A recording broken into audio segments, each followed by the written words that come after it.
Aš sakyčiau, kad biuro administratorius tai toks kaip ir bitutė.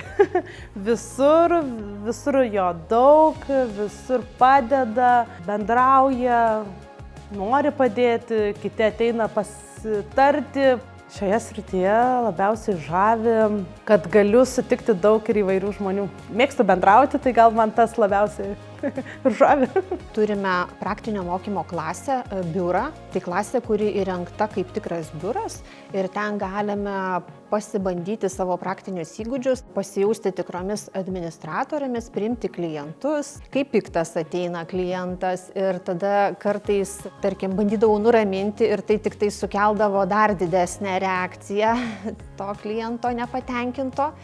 Tai dabar žinome jau kaip elgtis, kokius daryti sprendimus, kaip nuraminti tą nepatenkintą žmogų. Noriu sugriauti mitą, kad administratorius gamina tik kavą.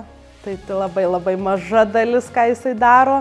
Tai baigus šią programą biuro administratoriaus tikrai nėra, kad tik dirbi biure, nes tikrai ganėtinai platus pasirinkimas, nes baigus šią programą tu įgyji daug įvairių savybių, žinių, kurias gali pritaikyti labai plačiai. Nuo vadybos iki administravimo, nuo galbūt tiesiog bendravimo su žmonėmis ir panašiai.